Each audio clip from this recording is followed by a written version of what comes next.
Bendito sea Dios. Es una bendición estar con ustedes nuevamente. Es una dicha. Dios nos ha regalado un día más de vida. Es importante que usted y yo seamos agradecidos con Dios. Vamos a orar en el nombre de Jesús. Padre eterno, nos presentamos delante de tu presencia, pidiéndote, Señor, que seas tú moviendo los corazones, Padre, para que podamos recibir más de ti. Hoy, Señor, depositamos todo dolor, toda angustia, toda tristeza, todo desánimo. Lo rendimos a ti, Señor. En el nombre poderoso de Jesús, estamos pidiéndote, Padre, que hagas la obra. Que tú te muevas, Señor, de una manera poderosa en nuestra vida. Bendito sea Dios. Alabado sea el Padre eterno por su bendición, su bondad y su proyección hacia nosotros a través de Jesús. Es una dicha. Qué bendición. Hoy traemos un tema preciosísimo. El título del tema es La ley de Cristo y el acta de los decretos. Como siempre, es necesario que le demos un sentido interpretativo. Vamos a ir ahondando, vamos a irnos sumergiendo en las dimensiones espirituales por medio de la guianza de la palabra, y el Espíritu Santo dará testimonio de la verdad. La ley de Cristo y el acta de los decretos, el tema que tenemos para hoy. Nosotros hemos aprendido que la ley, a grosso modo, son los 10 mandamientos. Pero los judíos tienen otro sinnúmero de leyes, además de los 10 mandamientos.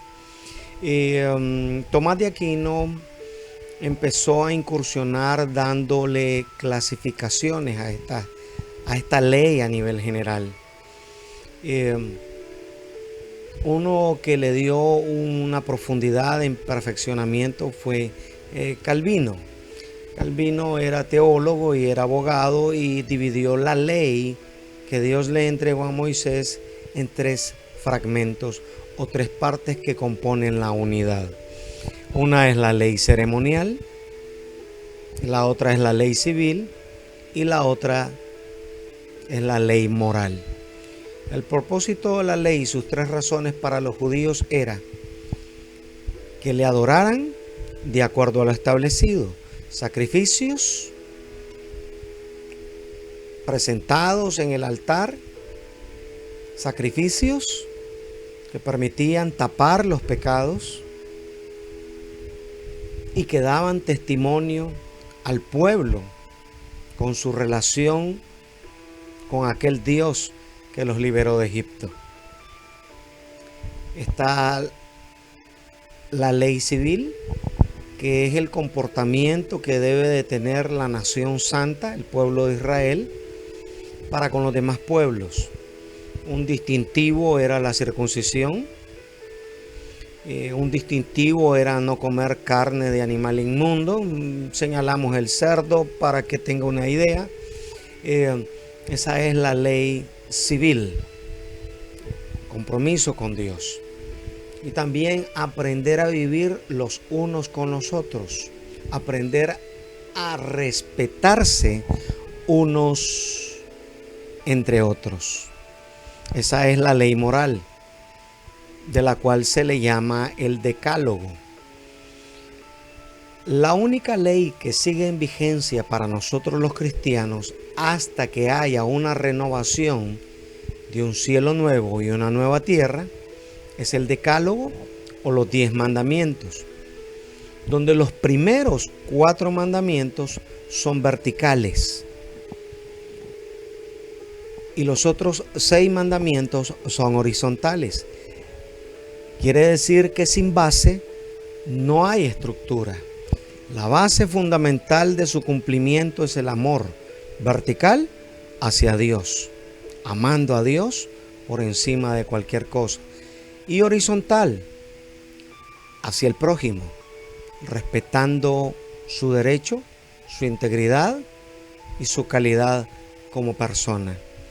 El apóstol Pablo hace referencia de los dones en 1 Corintios. Esto va asociado.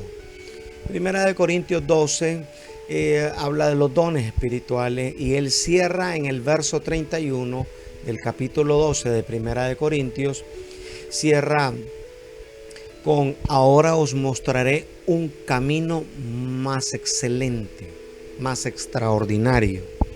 Este camino es el capítulo 13, que es la preeminencia del amor. Dice en el verso 13, 1 Corintios 13, y ahora permanece la fe, la esperanza y el amor. Estos 3. Pero el mayor de ellos es el amor. Entonces, las leyes establecidas por Dios deberían de haber sido cumplidas por amor, no por temor. La gente cumplía la ley porque podía morir apedreada, lapidada, dice Reina Valera del 60. Entonces la gente cumplía por compromiso, por temor a ser eliminado de este planeta. Entonces nos damos cuenta que Pablo recibe la revelación completa y profunda camino a Damasco, en un destello de luz. Él empieza a darle un nuevo sentido a través de la revelación que Cristo proveyó en su vida para la futura iglesia del Señor. El primer propósito de esta ley es regular, dirigir, exhortar, amparar. El libro de Hebreos habla de una manera clara que esto es momentáneo. Mucha gente habla de las dispensaciones. Libro de Hebreos 8:13, cuando Dios habla de un nuevo pacto, quiere decir que ha hecho obsoleto al primero, el cual ha caducado y pronto desaparecerá. Nadie pudo cumplir la ley en sus 3 facetas: ceremonial, civil y moral. Solamente Cristo.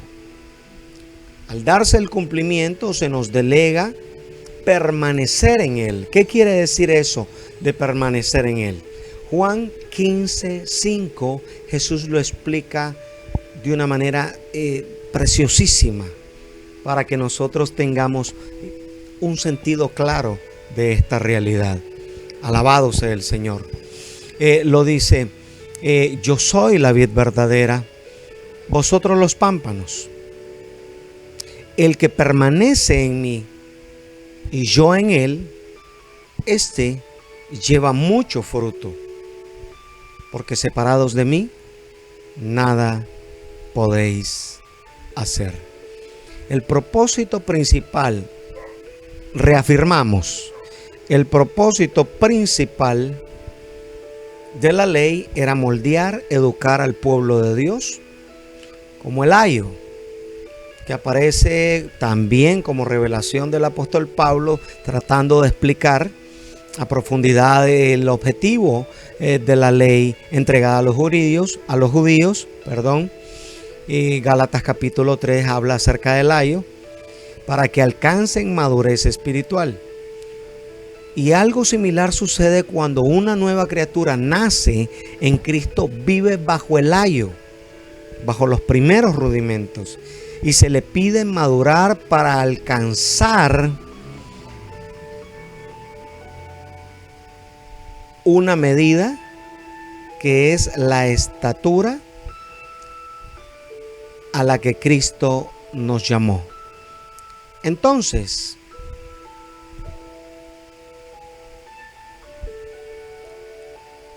Romanos 10:4, capítulo 10, verso 4, aquí hay una palabra que hay que analizar del griego al castellano. La Reina Valera dice Romanos 10:4, porque el fin de la ley es Cristo, para justicia a todo aquel que cree. La palabra griega telos significa fin, pero también se le da un sentido interpretativo de propósito. Es la connotación. Jesús es quien justifica. Entonces la declaración sería, porque el propósito de la ley es Cristo. Entonces la ley fue formada, fue entregada para llegar hasta Jesús, que Jesús cumpliera la ley y que esa ley tuviera ese cumplimiento que ningún ser humano podía alcanzar por sus propios medios, porque recuerde que aunque yo cumpliera la ley, tenía algo de inmundicia que yo recibo como herencia desde Adán y Eva.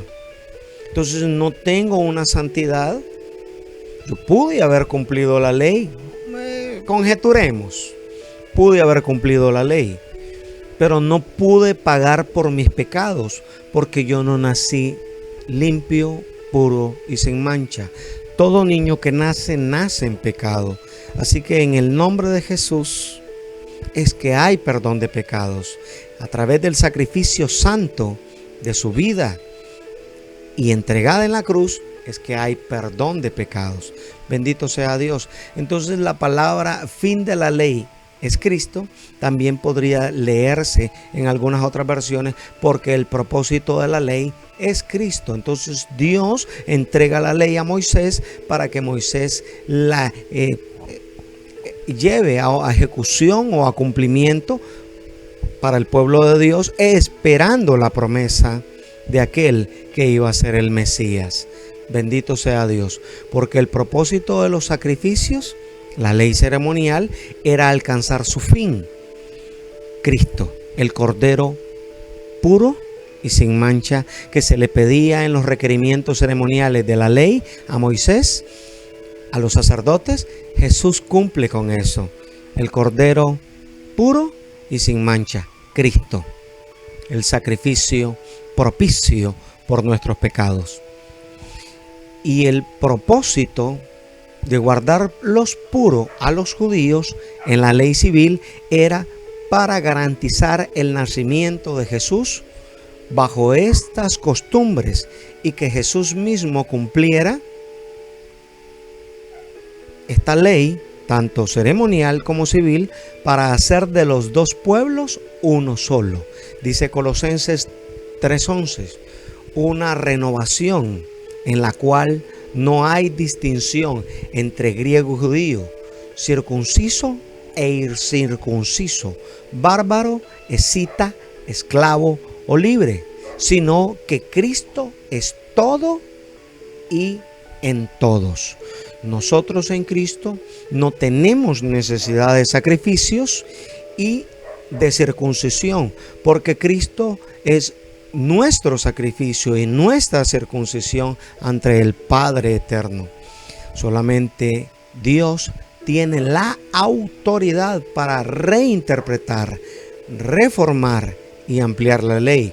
Y recordemos que Cristo es Dios. Él le dio una nueva interpretación, Él le dio una interpretación correcta de acuerdo a lo que se había exigido en aquel entonces, pero hubieron malas interpretaciones dentro de lo que se le pedía al pueblo que guardara. Recuerde, mi hermano, Dios es el único que puede darle un nuevo sentido a la palabra entregada. El decálogo, los 10 mandamientos, son el resumen de la ley de Cristo. Esta es la ley de Cristo. Mateo 22:36. Maestro, ¿cuál es el mandamiento más importante de la ley de Moisés? ¿Sabía usted que la palabra Shema se traduce como oye o escucha o presta atención atentamente? Cuando usted oye la palabra Shema, significa todo eso. Oye, escucha, presta atención, concéntrate en lo que vas a escuchar. Dice, Shema Israel, oye Israel. Pero Jesús en el verso 37 de Mateo 22 no ocupa la expresión Shema Israel, sino que él cercena ese espacio, por así decirlo, esa palabra, porque ahora ya no está haciendo una declaración de manera centralizada para la nación, sino de forma generalizada para el mundo entero. Y dice así Jesús, contestó en el verso 37, ama al Señor tu Dios con todo tu corazón, con toda tu alma y con toda tu mente. Verso 38. Estamos en Mateo 22. Este es el primer mandamiento y el más importante. Verso 39.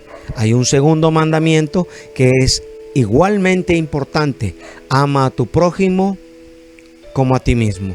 Toda la ley y las exigencias de los profetas se basan en estos dos mandamientos. En el Evangelio de Juan, capítulo 13, verso 34, lo presenta el apóstol Juan de una manera más simple todavía. Un mandamiento nuevo os doy, que os améis unos a otros como yo os he amado, que también os améis unos a otros. Bendito sea Dios. Estamos hablando que la base fundamental para que yo pueda ser un cristiano es amar a Dios y amar a mi prójimo, amar al pastor, amar a los miembros de la iglesia y amar a las almas perdidas.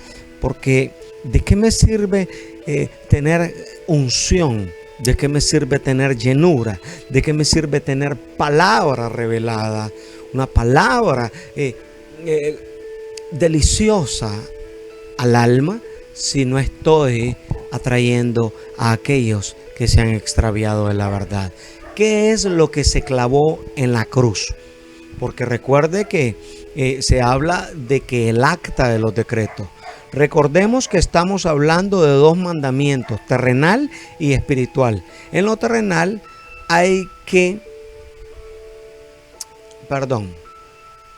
en lo terrenal, la ley que se le entregó a Moisés, que la incluyes, es, dicho de otra manera, Dios le entrega la ley a Moisés. A través del incumplimiento de la ley hay una declaración severa e irremisible. Tienes que morir. La ley del talión, la palabra talión significa idéntico o semejante. Entonces la ley del talión es ojo por ojo, diente por diente, el quien a hierro mata, a hierro muere. Esto lo expresa en el libro de el apóstol Pedro en una epístola,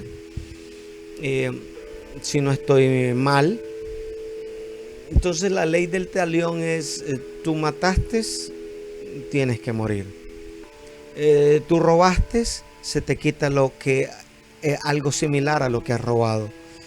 Entonces esta ley era un tanto retributiva de acuerdo a la medida de la gravedad de la falta.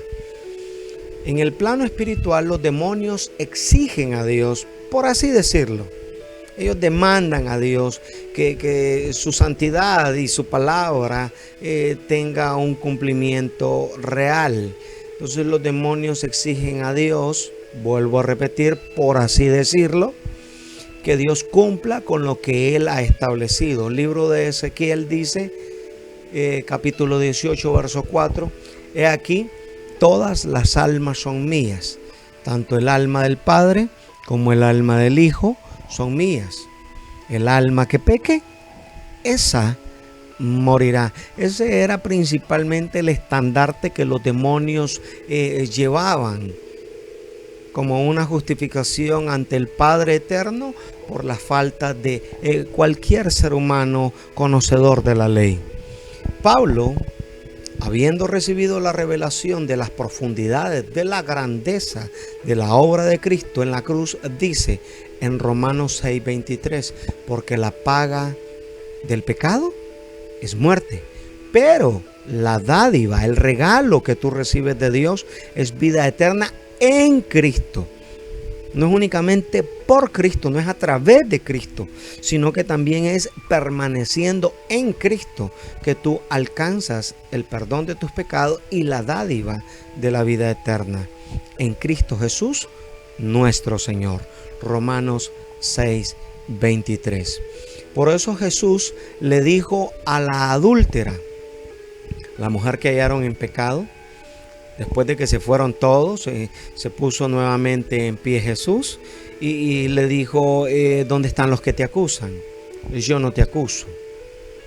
Vete y no peques más. Eclesiastés capítulo 9, verso 4, tiene un realce en esta declaración que Jesús hizo. Tiene más esperanza aquel a quien se le concede seguir viviendo, pues vale más perro vivo que león muerto. Colosenses 2:14, ya vamos cerrando.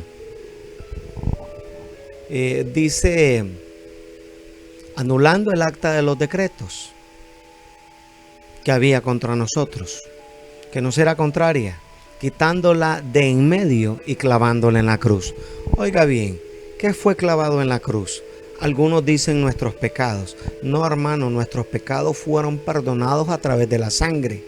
Lo que fue clavado en la cruz fue la ley ceremonial y la ley civil, porque por medio de esas dos leyes yo no tenía derecho a adorar a Dios porque yo no era judío. Yo no tenía derecho a la ciudadanía de formar parte del Israel espiritual o de la iglesia del Señor o del cuerpo de Cristo, que en resumidas cuentas es la simiente de Abraham. Y si es la simiente de Abraham, Jesús es la nación viva de Israel. Cuando yo formo parte de Jesús, yo formo parte de la simiente de Abraham y también formo parte de la iglesia y formo parte de la nación santa.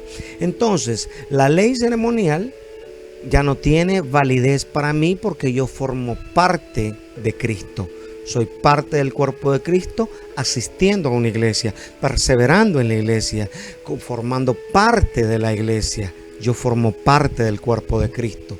Entonces, anulando el acta de los decretos, ese documento que trataba como inmundo, como gentil, como impío, la expresión popular que se utilizaba en aquel entonces, Jesús la utilizó con la sirofenicia, era perro.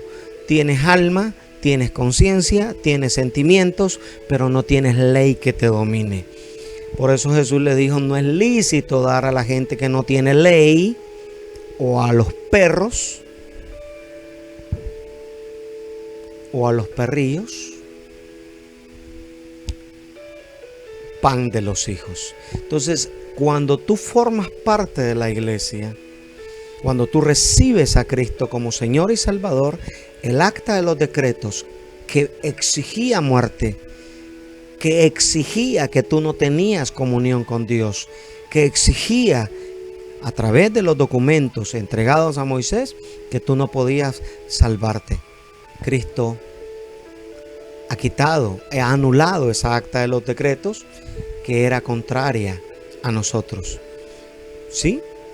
Porque la paga del pecado es muerte. Eso era contrario a la vida eterna en Cristo. Y la quitó de en medio y la clavó en la cruz, despojando a los principados, a las potestades, y los exhibió públicamente, triunfando sobre ellos en la cruz. En la cruz se da el gran intercambio. Jesús, la gracia y misericordia de Él, la bondad que Él sembró, la dejó para que nosotros la recogiéramos, y la maldición que nosotros habíamos sembrado, Él la recogió en la cruz del Calvario, muriendo por nosotros. Y eso hace posible de que les quite todo derecho a los principados y potestades, y exhibiéndolos públicamente dice Él: ay de aquel que toque a uno de mis pequeños. Y esto no únicamente se lo dice a la gente en el plano terrenal, se lo está diciendo también a las huestes espirituales de maldad que se mueven en las regiones celestes. Es una bendición que hayas estado con nosotros. Vamos a orar por esta palabra. Padre eterno, en el nombre de Jesús, derrama de tu favor en la vida de todo aquel que todavía está siendo asediado por el COVID-19, por el desempleo, Señor, por las dificultades que hay dentro de la relación marital. Todo espíritu demoníaco que quiera botar a la pastoral a nivel mundial, Señor, en el nombre de Jesús, la desechamos, porque hay poder en tu nombre. Espíritu Santo, por favor, muévete, Espíritu Santo, y toca cada alma necesitada. Personas con leucemia se sanan, personas con COVID recobran la salud, personas que tienen necesidad económica se abren puertas, no porque yo lo digo, sino porque Dios tiene un plan para tu vida. Recuerde que cualquier dificultad, si tú rindes todo tu ser y te humillas de todo corazón, Dios es fiel y justo para cambiar el curso de tu vida, así como lo hizo con Nínive. Así que en el nombre de Jesús hay victoria en Cristo. Que Dios derrame gracia y tengan un día, una noche, un despertar, un amanecer glorioso en Jesús. Que la gloria de Dios nos acompañe siempre. Amén, amén y amén. Bendito sea Dios.